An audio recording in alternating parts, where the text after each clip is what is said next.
BJP के राज्यसभा सांसद आदित्य साहू ने लुइस मरांडी के जेएमएम में शामिल होने पर कहा है, लुइस मरांडी को पार्टी में बहुत कुछ दिया, उनका ये निर्णय उचित नहीं, स्वार्थ की वजह से है। उन्होंने जेएमएम का दामन थाम लिया है, लेकिन इस बात का उन्हें पश्चाताप होगा।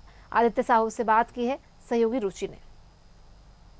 जेएमएम कांग्रेस का दामन थाम रहे और ऐसे में ये बातें चर्चा में है कि बीजेपी में भगदड़ मचा है, यानी कि जब से प्रत्याशियों की सूची जारी हुई है तब से कुछ नाराज नेता हैं या कार्यकर्ता हैं वो दूसरे दल में जा रहे हैं। हमारे साथ राज्यसभा सांसद आदित्य साहू सर हैं। सर, ये देखा भी जा रहा है कुछ नेता जो हैं वो जेएमएम का दामन थामे, लेकिन एक को तो आप मनाने में सफल रहे, कल जा करके उनका इस्तीफा को वापस कराया है।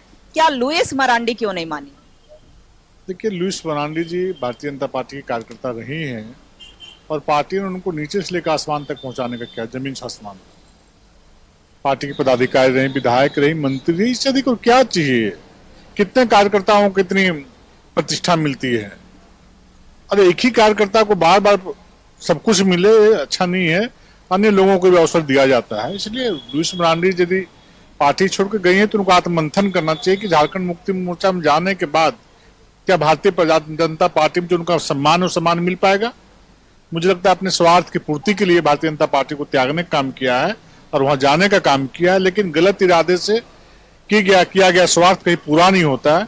और मुझे लगता है कि लुइस मरांडी जी गलती की है, को बाद में चल करके अफसोस करना पड़ेगा, पछताना पड़ेगा। एक राष्ट्रीय पार्टी को छोड़ करके और क्षेत्रीय पार्टी का दामन थामना, और वो भी चलिए आदित्य साहू जी का कहना है कि अपने स्वार्थ के लिए। हालांकि सर, नाला अगर उधर की बात की जाए तो कितना मजबूत देख रही है बीजेपी अपने आप को? भारतीय जनता पार्टी जहां भी प्रत्याशी दी है वहां पर चुनाव जीतेगी, क्योंकि विगत 5 वर्षों से जो झारखंड को लोगों ने लूटखंड बनाने का काम किया था, झारखंड को विकास से कोसों दूर भेजने का काम किया था, झारखंड को उग्रवादियों अपराधियों के हाथों में डालने का काम किया था, झारखंड की जनता तबाह थी, बेटी बहनों की इज्जत आबरू लूटी जा रही थी, किए गए वादों को एक पूरा नहीं करने का काम किया था। झारखंड की जनता ने झारखंड का हालात को 5 वर्षों तक देखा है।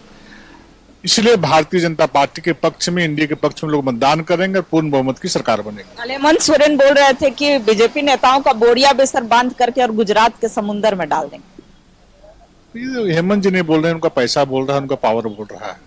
जब पैसा और पावर का जब आदमी का अहंकार होता है, वो उनका अहंकार बोल रहा है। फिर सामने उनका दिख रहा है कि सिंहासन दौड़ रहा है, सिंहासन खाली होने वाला है, इसलिए डरे सहमे हुए हैं, इसलिए इस प्रकार की भाषा का प्रयोग कर रहे हैं। मुख्यमंत्री होने के नाते, चूंकि सबके मुख्यमंत्री हैं, कोई वोट दे अथवा ना दे, कोई उनको मदद करे अथवा ना करे, राज्य के मुख्यमंत्री हैं, इसलिए इस प्रकार की हल्की बातें नहीं करनी चाहिए, बल्कि अपने किए गए कार्यों पर पश्चाताप करके आने वाली स्थिति का सामना करने के लिए तैयार रहना चाहिए। चलिए, सिंहासन डोल रहा है ये हम नहीं कर रहे हैं, बीजेपी के राज्यसभा सांसद कर रहे हैं, और सिंहासन खाली होने का डर जो है वो राज्य के मुखिया को सता रहा है। अब देखने वाली बात होगी कि इस चुनावी मैदान में जंग को कौन जीतता है। कैमरा पर्सन संजय के साथ रुचि शर्मा, न्यूज़ 11 भारत, रांची।